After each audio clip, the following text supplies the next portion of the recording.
the main creature base, and Phantasmal Image should be good against all of those cards. Yeah, now, previously, the blue-black zombie decks always had to play a bunch of cards that were pretty stinky in the first game. You had some Fume Spitters in there, sometimes you had a main deck, some Nile Spellbombs, but Blood Artist really changes that. And because of Blood Artist being printed, you don't have to play all those bad cards anymore. So you get less of these draws where you're playing with mediocre limited cards. Right. Michael Marlow's really gone in on that. He has a full set of Blood Artists, also with 3 Mortar Pods and the 2 Killing Waves. He's really hoping to gain a lot of value out of those Blood Artists in this matchup. So what I would say is probably the most important card then for Brad defensively here is going to be Blade Splicer. The 3 power is just enough power really to put it out of range of a lot of Michael's creatures, and so if he can get an hands with early Blade Splicers will, I think, for sure be keeps here. Yeah, I mean, Blade Splicer or rather historically, has been incredible against any sort of zombies deck. Right. I haven't played against the zombies deck with Blood Artist when I've had Blade Splicer in a Snapcaster blue-white deck, but I can tell you from experience that I used to play Blade Splicer in Delver, and I would play against the zombies deck from time to time in Magic Online, and if I drew a Blade Splicer, right, that's a spot traditionally occupied by Geist of St. Traft, and it's kind of one of the things that makes this blue-white mid-range deck really different than the Delver-style decks, is that it's playing 4 Blade Splicer in the slot where you normally see 4 Geist of St. Trafts. And also where it's different, it has 2 Gideon Jura and 2 Tamio the Moonsage in the main deck instead of any Delver of Secrets. So it's definitely going a little bit bigger, which I think will serve it well in this matchup. Definitely. All right, so Brad Sheppard is the overall 1 seed in this tournament, so he will be on the play any match where he's still in the tournament. So he gets to lead off here with Island into Ponder. Yep, and let's see what he can find here. Chooses to shuffle up. Yeah, Ponder, because he's not playing cards like Delver, Ponder isn't as big of a backbone to Brad's deck. It's still obviously a very good card, as it lets him shuffle here, which is something he really needs. But it's he doesn't have to. In Delver, sometimes you really want to play your Ponders for a lot of value. Brad can feel free to burn them off a little bit quicker. And a turn 1 Diregraph Ghoul for Michael Marlow, and Ismar is pretty good. Yeah, the 1-drops are really potent in all the zombies decks. And Michael's deck is no different. Let's see, does he have a Blood Artist here? Or a Gravecrawler? So 4 power on the table for Michael Marlow, and he passes the turn there, but Vapor Snag, turning it back to 2. Yeah, I really do like the play from Brad Sheppard. He needs to just get a little bit of extra time. And then down comes a turn 3 Blade Splicer from Brad Sheppard, so now Michael's going to have some sort of answer to that. In his deck for removal, what is Michael Marlow? Has Tragic Slip, Mortarpod, Geth's Verdict, and Killing Wave. So none of those actually by themselves get rid of the 3/3 Golem from Blade Splicer. So Brad's gonna get Geth's Verdicted. He has to pick which of these 2 creatures he wants. He'll keep the 3/3 over the 1/1. Basically, the only reason he might not make that decision is if he has a Restoration Angel in his hand. Probably safer just to have the big creature though. Yeah, and Michael there, spending 3 mana and 2 for winning himself to deal with that Blade Splicer. Right, and that really shows that Vapor Snag play very relevant, because now Michael is only able to hit in for 2 after doing all those plays. So pretty nice there. Yeah, Brad's gonna try to reload here. He has a Ponder. It looks like Ponder is into a Snapcaster, another Ponder, and a Mana Leak. Yeah, he's gonna have to think he's gonna keep this. And so he passes the turn with his Mana Leak up. I'm going to take another 2 damage here. Yeah, Marlow will knock him down to 13. Probably just will try to commit some small stuff to the board. Maybe just a Diregraph Ghoul. Ideally, he'd play Diregraph Ghoul here and then play more Grave Crawlers, if that's options available to him. He'll go for Blood Artist. That'll get Mana Leaked. Brad needs to make sure that he gets that Mana Leak, that he does something with his mana this turn. So Ponder for Michael. And, that's kind of just a great addition to any deck. Michael's deck, not the easiest to cast Ponder when you're playing Michael's deck. No.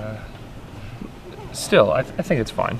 Yeah, well, he has his 8 duels, powerful spell. which I believe are all of his blues. He has all of his blue sources. He also has 3 Cavern of Souls, which won't cast Ponder, but will help in a pinch cast a Phantasmal Image.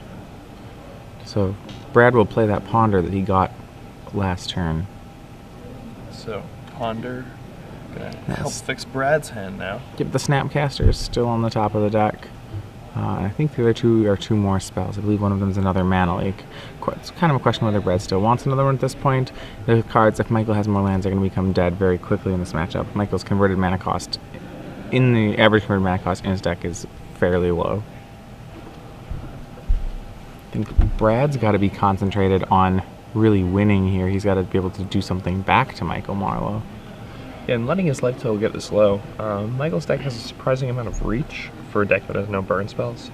Cards like Geralf's Messenger, when in conjunction with Phantasmal, which can deal with a lot of damage. And attempt for Geralf's Messenger, and Brad's going to snap a Mana Lake at that.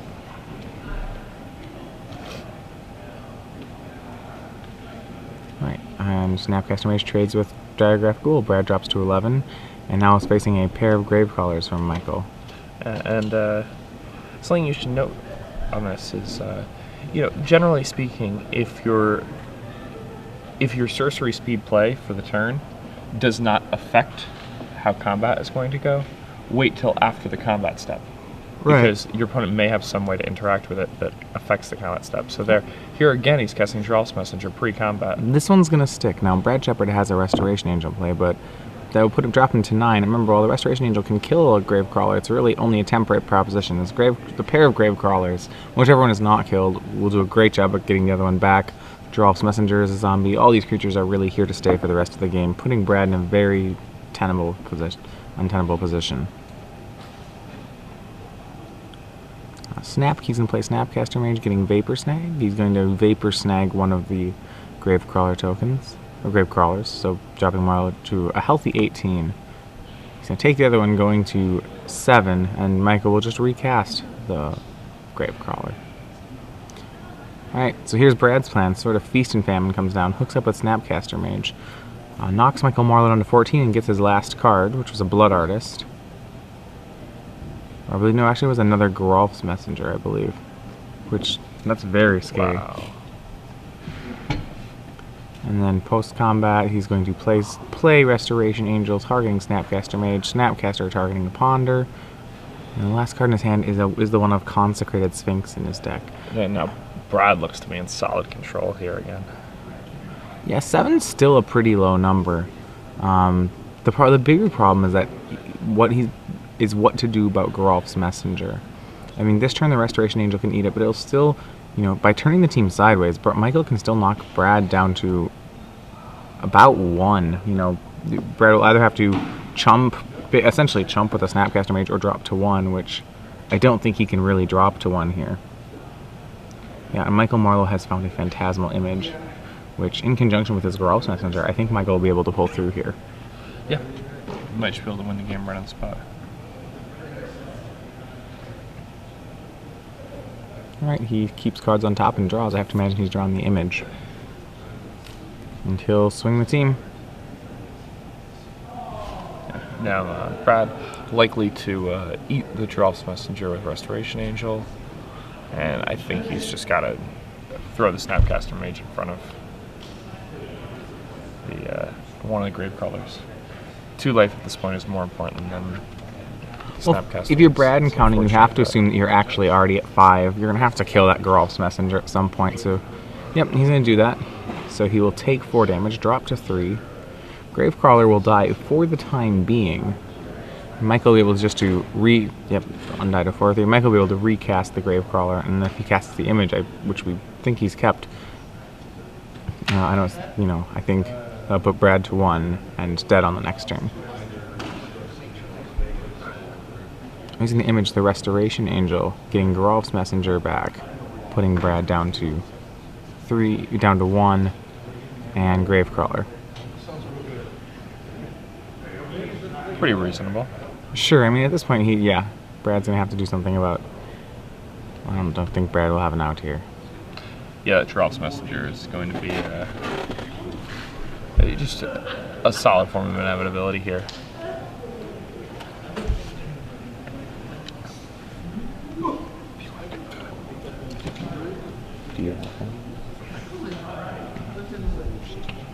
Alright, and that'll be game 1. So Brad Sheppard drops game 1. Michael Marlow up 1-0. Both players, remember, this is the top 4 of the Standard Open.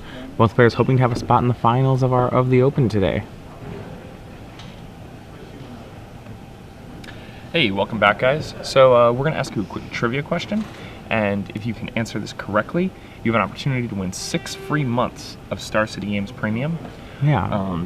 Remember, it was 3 months for the trivia question in the top 8. It is 6 months for those of you who've woken up early to join us right now. Stay with us during the finals. The prize will be a free Gen Con badge. So remember to tweet your answers to hashtag SCG Premium. Yep. Right around that's the most here. important place to tweet them. If you don't tweet it there, we won't see it, so you can't win. Now the question I have for you guys is, there's another tournament happening this weekend. It's an invitational. There was another invitational a few months ago. Now, somebody won that invitational, the most recent one, and they're also in the top 8 this weekend. I would like to know who that person is. Who is the most recent Star City Games invitational winner, who is currently in the top 8 of the invitational here in Indianapolis? Oh. So, those of you... Never mind.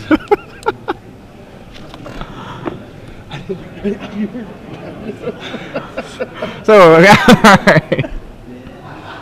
Okay, so there was a player in the top 8 of the most recent invitational who did not win, who is also in the top 8 of this invitational. I would like to know which player is in the top 8 of the Star City Games Indianapolis Invitational that was also in the top 8 of the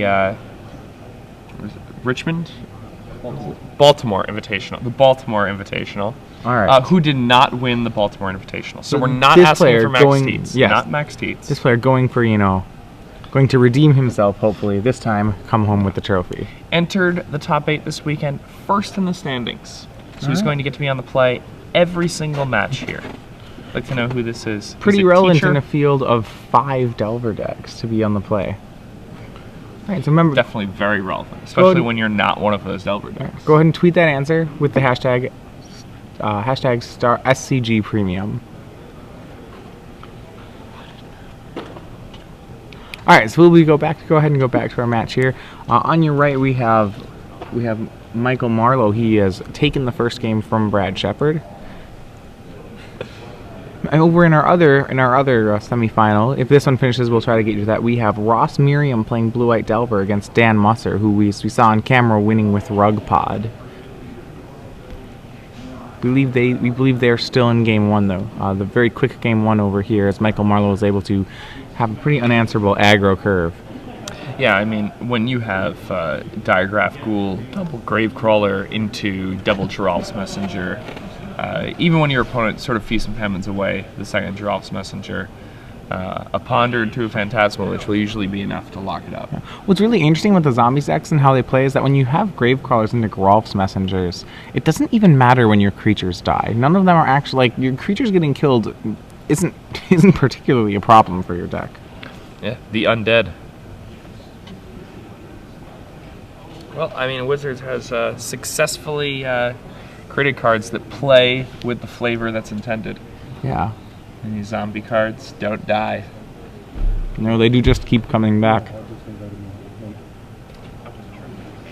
I kind of like that. I think Wizards is doing a much better job as time goes on of making cards affect the game how you would expect them to, based on their flavor.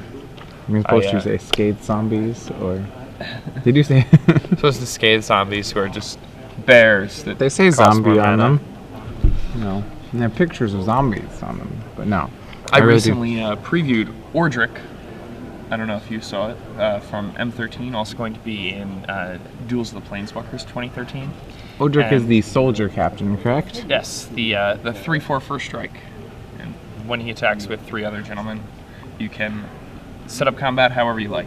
Yes, it reminds me of the card Master Warcraft, actually. He basically engages Master Warcraft. Right? It's actually from Ravnica. It's from Ravnica block. Okay. It's a Boros rare. Yeah, red-white. Yes, so he essentially he has a Minotaur on it, I think. Yeah, he enacts Master Warcraft upon your opponent when he attacks. Yeah, I mean, that's a really flavorful card. It makes sense. You know, here's a guy who makes battle plans. You know, if you've got 3 or more guys to go along with him, he's got an army, then he can come up with a plan. So yeah, a little bit better than just having all your creatures become unblockable. That's an option, and oftentimes how you'll play the card. But no, sometimes actually if your creatures are bigger, it can be a lot more than that. Yeah, I mean, if you have the fact that there's a 3/4 involved, right, that is first strike. Well, yeah, it's a very good-sized creature to begin with. Yeah, I mean, he can take out a reasonable number of things. I don't know how good it is as long as... Certainly in Limited, I would say it's an excellent card. Oh, in Limited, it's absurd. Yeah, I mean, attacking with... So he has to attack with 3 others or be part of a 3-creature attack? With 3 others. So 4 creatures total. Yes. So... You constructed, you know, if you're playing against people who have board sweepers, it's just... So in Limited, it seems like how that would play out is you'd essentially build a more defensive deck, which is great because you're playing white, and white's excellent doing that. Then once you finally had assembled enough creatures, you can turn your defense into an offense rather potently by just picking off most of their creatures. Yeah, you can, you know, make their 5/5 block your 6/6, their 3/3 block your 4/4, all their 2/2s block your 3/3s. And then whatever they have left over just won't block. Sure, if they do have something that's too big, that creature just will not block. So you get to pick off all their small creatures if you'd like. A little bit of mulliganing it looks like going on here. Yeah, I imagine both players going to 6 now, from the looks of things. Yeah, both players on 6 cards, and 6 cards so far. And now, I'm pretty surprised to see a blue-black zombies deck this deep. It's really exciting of a deck that he's been playing. Especially the killing wave for Blood Artist aspect of it to me is really what I think is exciting about his deck. Yeah, it's something that you know, Conley Woods was attempting to do that in Barcelona. All right, not sure how well it worked out for him. But we're gonna start here. No, Michael Marlow is going to go to 5 cards. Ooh, and that's a little rough. He's going to 6 now? Okay, sorry. He's going to 6 cards. Yeah. All right. Well, I thought they were already mulliganing. No. I guess maybe just Brad was, and Michael hadn't. So we have a 7 on 6. So post-board, looking at things. Right. Michael Marlow has access to some fume spitters. Not sure if those are going to come in here. They really they'll get Snapcaster Mage and they'll get Blade Splicer. So in theory you could do them, but I probably don't like them in the sense of he already has 3 Mortar Pods in his deck, and I like that so much more against that effect. Really, the way you're beating the blue-white mid-range isn't by attacking their X1s. The X1s aren't the cards that really matter. It's the Angels and the 3/3 Golem tokens that you need to kill. So I'd probably just say that the Mortar Pods are enough there. Yeah, I think Nile Spellbomb. Nile Spellbomb's pretty good. It's a pretty good free roll against Snapcaster Mage. I mean, he has some cards that are really weak here against Vapor Snacks, so he's got to bring in something. It doesn't really look like there's that much that he wants. Skurstog High Priest might actually be a fine card to board in here. A 5/5 demon token is outside of Vapor Snag is a very good card, and because Brad's playing a lot of X1, like a lot of creatures that can incidentally die. I might like that. Michael Marlow's going to 5, so it's going to be a little bit more difficult to him. Did you have a chance to see what was in it? I saw 2 Phantasmal Images, a Cavern of Souls, Swamp, and black spells, 2 black spells. Or 1 black spell, then. Or 1 black spell, rather. Yeah. Right. I mean, I think the danger with that is if, say, Brad Sheppard has kept a hand of lands, Mana Leak. Well, I'm not sure the Mana Leaks are still in, but, you know, land. Yeah, let's say right now if I said his hand was land, Mana Leak, Ponder, Restoration Angel. Michael Marlow might be in the kind of situation where he's done before he can even play anything. At least when you're zombies player, you'd see that kind of hand and you'd worry about that scenario playing out. All right, so Brad starts out. And that's reasonable. I mean, I don't think Brad's going to have Mana Leaks in his deck post-board. Probably not. Not many, if any at all. Actually, what Brad does have post-board is very strong. He has an extra sort of Feast and Famine. He has 2 Phantasmal Image, which will almost certainly he'll up his clone count. He has 2 Day of Judgment, which I think he becomes much more of a classic control deck. He also has 2 Heroes of Blade Hold. I'm not positive that those... I do believe those come in this matchup. So turn 3 Blade Splicer, answered by turn 3 Geralf's Messenger. For Michael's 5, it's a pretty good 5. As he has a... If you look in his hand, he has a Phantasmal Image as well to go on his own Geralf's Messenger. Wow. Yeah, now Brad Sheppard has that Blade Splicer. We talked about how good that is against the zombie stack, and here we're watching that. He has Oblivion Ring in his hand, which would be... He may not know that the clone's hiding out in Marlow's hand, but if he did, I think that would be easily be as play as that on the Geralf's Messenger. He's going to go with the second Blade Splicer instead. May end up regretting that when he sees the Phantasmal Image come down. One of the problems I imagine he will. Yeah. I mean, to be fair, he has a nice first striking wall here, which means that the Geralf's Messengers can't really attack. The scary part is that Geralf's Messenger doesn't really need to attack to deal a lot of damage. Geralf's Messenger is such a powerful spell. Right, the mana cost really is obviously is the restrictive part of it, but yeah, once you have a deck that can support it, Geralf's Messenger, one of the best cards in Standard. So, Phantasmal Image. Nothing come down, put Brad to 14. So Brad has to already in his head have himself at 10. And Blood Artist from Marlow. So Marlow is going to attempt, I think, to get Brad to 0 life without really attacking. And since, this wall is something that Michael can't really attack through. But Brad can't swing back because then the Geralf's Messengers will be able to attack back. Yeah, I mean, if Michael was able to draw a Killing Wave here, for example, he might just kill Brad. Phantasmal Image will come down and we'll copy another Blade Splicer, and he'll play Oblivion Ring this time on the Blood Artist. And that's got to be correct. Yeah, you can't really let that stay alive. There's another. No, remember, there's another Golem token off screen right now. So Brad with 6 creatures in play, and in his hand he does have Tamiyo, the Moon Sage. Ooh, wow. It's pretty good. That can actually pick away at the fake Geralf's Messenger. With Mike with a pretty good 5-card hand here, just unable to stand up to 9 power worth of first strike on the other side of the board. We talked about how Blade Splicer is one of the best cards here, when it's drawn in multiples with images to copy them. Right. It's just pretty rough for Michael. And our Moon Sage comes down here.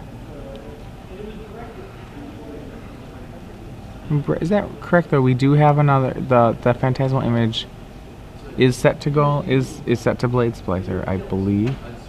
Oh, maybe not. Yeah. So he'll use Tamiyo to actually tap down the real Geralf's Messenger. Enter into the event. Huh. And if he copies the Phantasmal Image, Michael could return it as a Blade Splicer. Right. Okay. And that's very devastatingly good. All right. So, Michael, pondering over his options here. Again, I'm pretty interested in a lot of this deck's choices. 3 Mortar Pot also seems like a lot of Mortar Pots. Will be pretty good in this. If we can get a Mortar Pod down with a Blood Artist, that'll be enough to win the game from this 5 total. So Michael, all right, wasting no time against this first striking team. He's going to go with the whole team here. Brad doesn't want to see the image undie, so he's going to kill the 2 zombies, lose a Blade Splicer. Yeah, and that did not do too much. Yeah, that attack...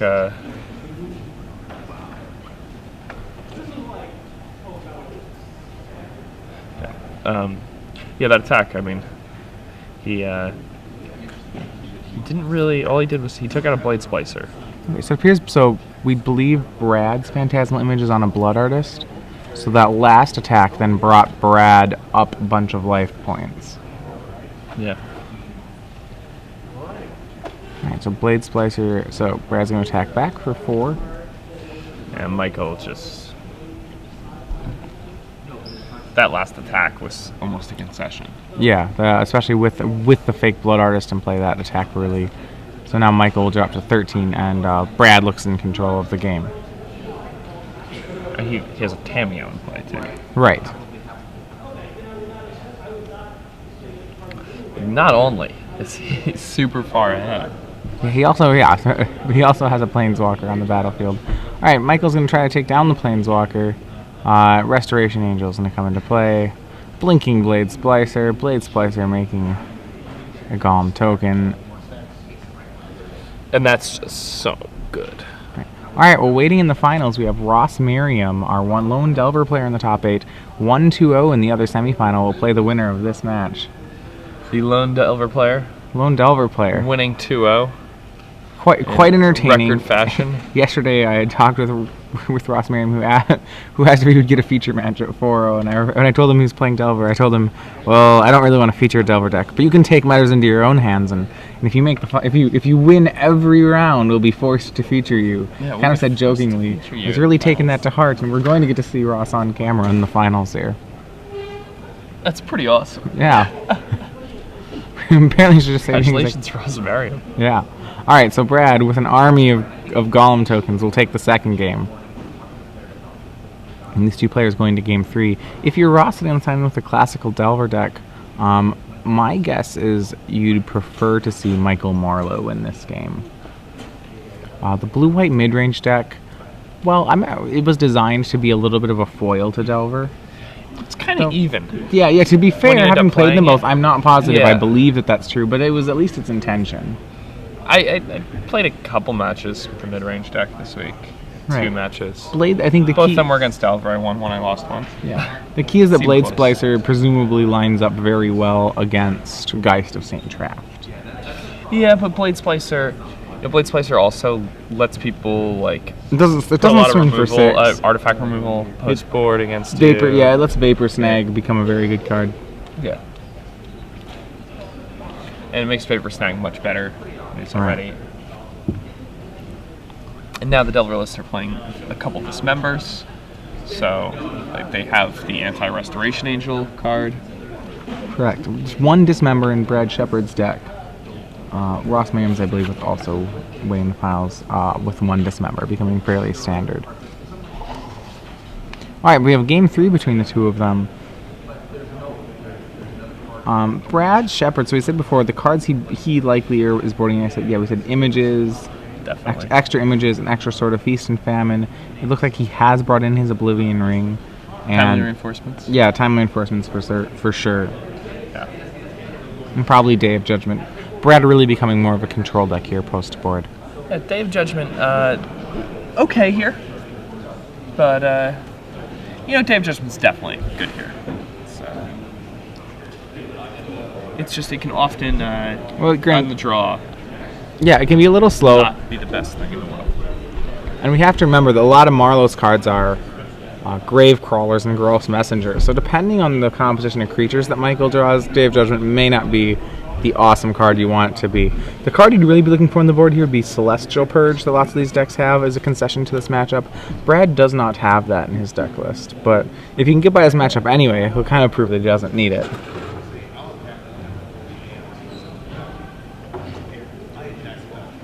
I mean, Mike has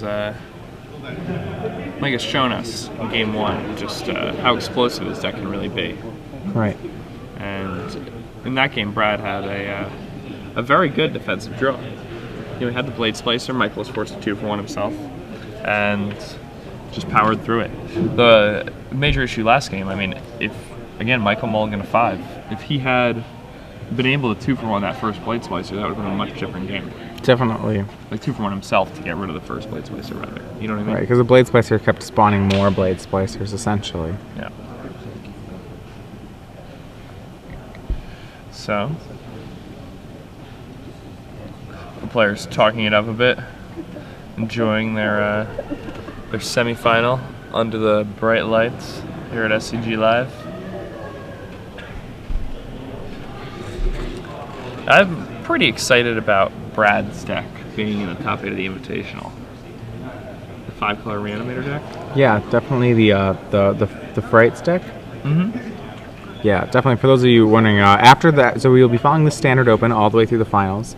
Then we'll take a break, and at 11 a.m. Eastern Time, we'll begin coverage of the top 8 best of 5 matches of the Invitational. Yeah. And those matches will include a match that between Brian Braun-Duin and his opponent, Michael Hetrick. And Brian is playing this 5-color deck, and it can transform to a sideboard into a deck that's full of Stranglergeist and Sword of War and Pieces. Right, so kind of Really kind of exciting the deck. classical transform Frights deck. The difference is that it's switched up its large creatures to be on a Image Sun Titan plan.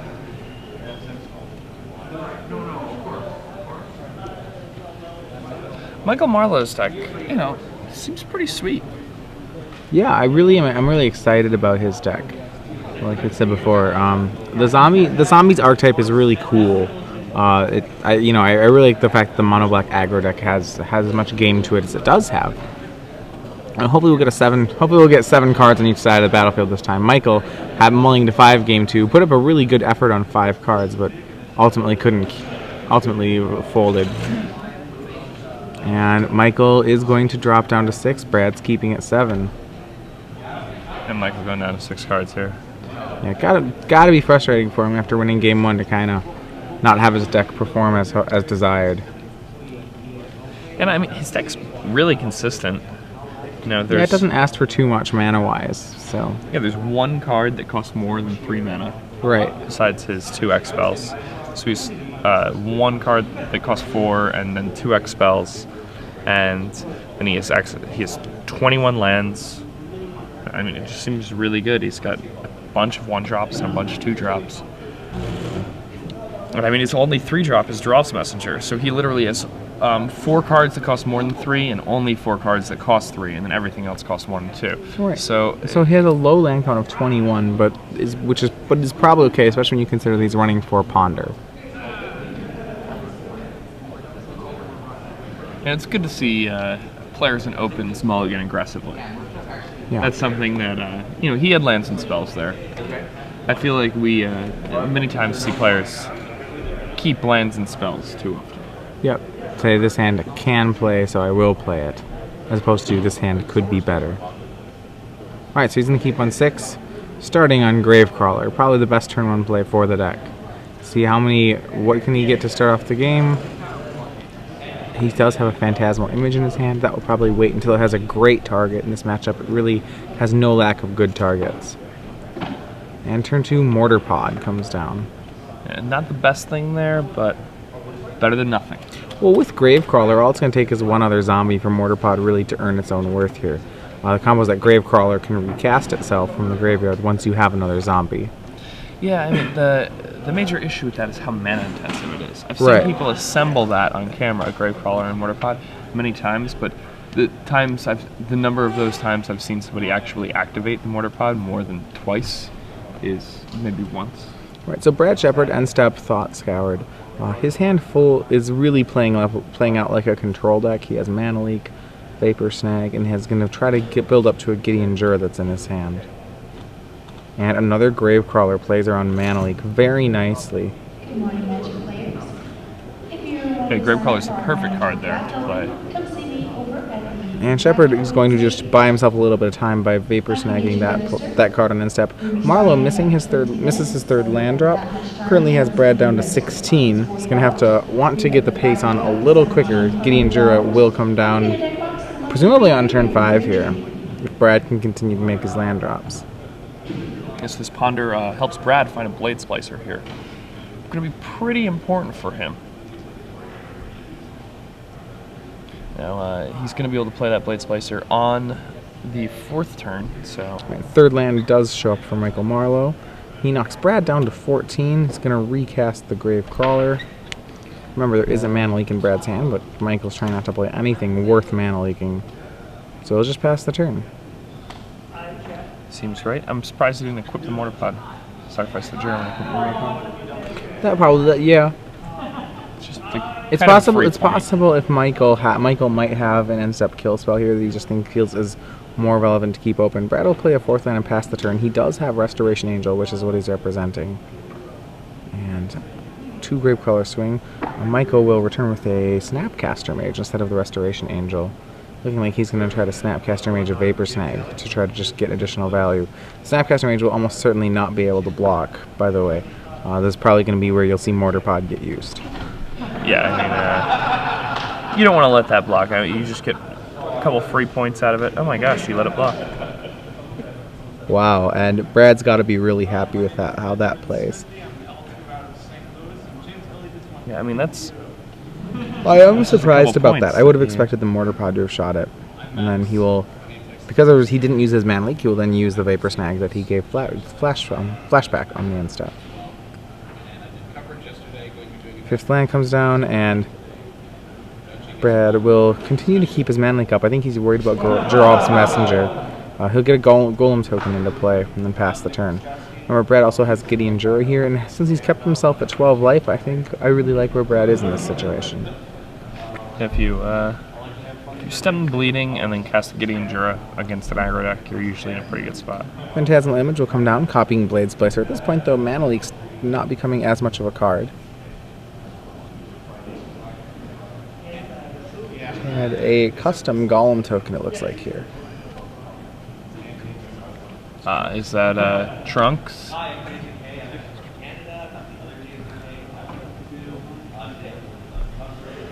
It's one of them. One of those Super Saiyan folks. Alright, so Michael killed the Blade Splicer, went for a tragic slip on the Golem token, was unsuccessful at getting it. It got Mana Leaked. So he'll just recast his other Gravecrawler and pass the turn. Alright. Now, the Golem no longer has first strike because the Blade Splicer's not on the table. But just a 3/3, so strong for Brad's at 12. Alright, Gideon Jura comes on for Brad. Remember, Brad has to watch out that Mortar Pod with these Gravecrawlers doesn't actually just kill him. Michael's getting to a point where he has quite a dangerous amount of mana. But his draw there, so Gideon decided to tell everything to attack him. I believe that's a Geth's verdict from Michael. Very strong draw. Drops Brad to 11. This is dangerous. That's exactly 8 power on the board. Knocks Gideon Jura off.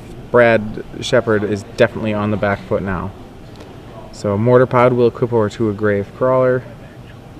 Gonna shoot him for 1, drop Brad to 11, and recast the Gravecrawler from the yard. And that's some nice value that Michael's going to get out of the Mortar Pod. Right, the bigger problem which I'm seeing here is that Brad doesn't have many cards that are actually going to answer what Michael's doing right now. Yeah, so Michael now, with 5 lands, he can start Mortar Podding pretty aggressively. Right, I mean, yeah, he basically has 2 mana, well 3 mana deal of damage. So he has like his own Scalding Devil, kind of. Yeah. But, more than enough in this matchup. But I mean, when you're playing this type of matchup and it comes down to a situation like this, your opponent can't really attack you. Right, well what he can do is if he Gravecrawlers the Blade Splicer away, then Michael's Golem will be the only first striking Golem on the battlefield. Yeah, and if Michael's Golem is first striking and Brad's isn't, Michael's going to be winning. Right. All right, we have a little bit of a connection issue right now with the judge. So I think we might have to break up. All right. You know, there's just a connection issue. No.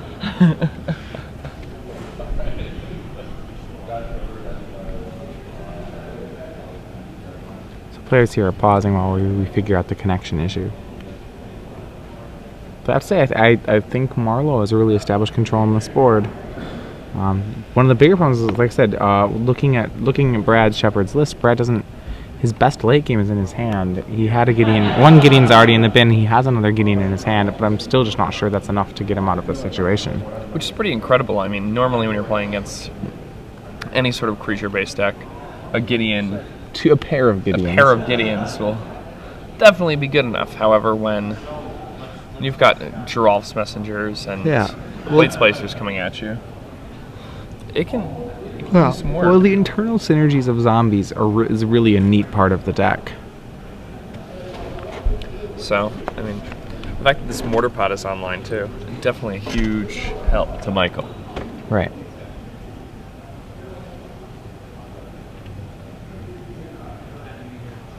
Yeah, so. All right, Michael they're going wants to pick it to, back up again here, it looks. Continue playing. All right, so Michael has drawn, it looks like, a Ponder, which I believe he's going to start the turn with. So, Michael leading things off with the Ponder. See what he's able to find here. Yeah, now can't really see what Michael's pondering for, but We'll probably see it soon enough. But yeah, and we'll know sooner rather than later. What do you think about Blade Splicer over Geist of St. Traft in blue-white lists in general? Obviously, in these mid-range decks, it's just better because you're Restoration Angeling, and you don't need to be as aggressive if you've taken the Delvers out of your deck. But just in general, multiple players made the top 8 of the Invitational playing Delver decks that played Blade Splicer. yeah. My general opinion is that I still like Geist of St. Traft more. Now, not to say that I think Blade Splicer is very interesting, in that in this sort of matchup, the Blade Splicer is doing so much more than a Geist of St. Traft does. However, I still feel like in most of the matchups, the fact that Geist of St. Traft actually is oftentimes plays like a 6/6 or 3, I suppose I would prefer that card nonetheless. Makes sense. But what we've seen is with the evolution of decks like this blue-white mid-range deck, we've seen equipment really fall out of favor in the blue-white decks. When equipment has fallen out of favor, Geist of St. Traft becomes a much more manageable card, and sometimes you just want the more direct impact card, which is Blade Splicer, and I think that's why we're starting to see them come into play. I mean, obviously, Restoration Angel getting printed pushes Blade Splicer up a lot, and then the fact that equipment is at a low is what we're seeing happen. Yeah, I mean, Geist of St. Traft carrying a Sword of War and Peace or Sword of Feast and Famine is Right, I mean, quite the force to be reckoned. It's almost unbeatable. When the decks, yeah, they're all on most 1 or 2 Sword of War and Peace. And Brad Sheppard's deck, just in the main deck, has a 1 sort of Feast and Famine and nothing else. So, Michael, taking his time here, it's really trying to figure out what the correct line of play is. Oh, we have still having a little bit of technical problems here. So, that's what the pause is about. This is weird. This is like a tilt timer for both players. Yeah, we're at the pivotal point of their match. They're going to go to a commercial both of their break. opponents went away to take a bathroom break right now. Right. Player that tilts more easily. Definitely hurt by that.